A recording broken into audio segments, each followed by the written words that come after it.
हाँ जी सर, हम लोग अभी ये वाला केस पढ़े थे कि आरएचपी और एलएचपी दोनों आपका बेसिकली तो क्या है, दोनों आपका बेसिकली एग्जिस्ट भी कर रहा है और दोनों आपका फाइनाइट भी है, लेकिन RHP is not equal to LHP है, तो फंक्शन बेसिकली नॉन डिफरेंशिएबल है due to the sharp term. Again अब अगर ये केस में देखिएगा, जिसको अप्रोच करते हैं वही लिमिट होता है, जिसको अप्रोच करते हैं वो exactly equal to the limit होता है। तो ये लाइन है, इसी को अप्रोच करना है और सब बेसिकली इसी को अप्रोच कर भी रहा है, तो यही आपका लिमिट है। मतलब कि ये सारे कॉर्ड्स जो है वो लाइन ए बी को अप्रोच कर रहा है, तो इन कॉर्ड्स का स्लोप जो है वो लाइन ए बी के स्लोप को अप्रोच कर रहा है। तो इन कॉर्ड्स के स्लोप का लिमिटिंग वैल्यू जो है वो बेसिकली लाइन ए बी के स्लोप के बराबर है। मतलब कि इस फंक्शन का आर एच डी जो है वो आपका लाइन ए बी के स्लोप के बराबर है, जो कि आपको सवाल में दिया हुआ है basically tan theta is equal to 3 दिया हुआ है। मतलब कि आपका आर एच डी बराबर क्या है, 3 है, सही।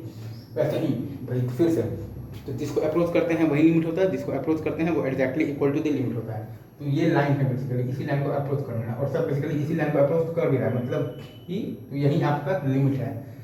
मतलब कि ये सारे कॉर्ड्स जो है वो सब लाइन एसी को अप्रोच कर रहा है, तो इन कॉर्ड्स का स्लोप जो है वो लाइन एसी के स्लोप को अप्रोच कर रहा है। ठीक है सर, तो इन कॉर्ड्स के स्लोप का लिमिटिंग वैल्यू जो है वो लाइन एसी के स्लोप के बराबर है। मतलब कि आपका इस फंक्शन का एलएचडी जो है वो लाइन एसी के स्लोप के बराबर है, जो कि आपका सवाल में दिया हुआ है tan थीटा इक्वल टू -5।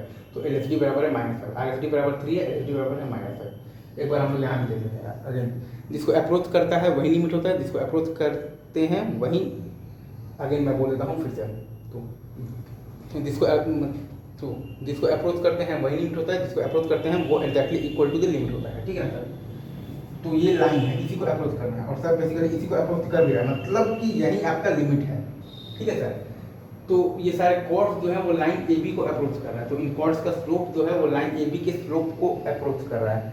मतलब कि ये सारे कॉर्ड्स के स्लोप का लिमिटिंग वैल्यू जो है वो लाइन ए बी के स्लोप के बराबर है। मतलब कि ये फंक्शन का आर एस डी जो है आपका वो लाइन ए बी के स्लोप के बराबर है, जो कि सवाल में आपको दे रखा है tan theta is equal to 5। तो इस फंक्शन का आर एच डी है आपके पास 5, ये सही है क्या?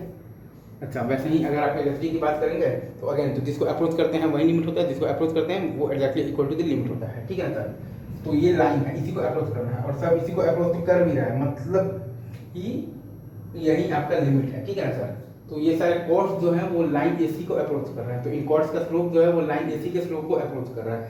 तो इन कॉर्ड्स के स्लोप का लिमिटिंग वैल्यू जो है वो लाइन एसी के स्लोप के बराबर है। मतलब ये फंक्शन का एलएचडी जो है वो लाइन एसी के स्लोप के बराबर है, जो कि आपको सवाल में दे रखा है tan theta is equal to -3, LHD बराबर है आपके पास -3 है। ठीक है सर, तो इन दोनों ही केसेस में हमने देखा कि आरएसडी और एलएचडी आपका बेसिकली तो क्या है, तो एग्जिस्ट भी कर रहा है और फाइनाइट भी है, लेकिन RSD is not equal to LHD है, तो फंक्शन नॉन डिफरेंशिएबल हो गया है due to the sharp term. सही है सर, आइए ये आपको अब क्लियर हुआ।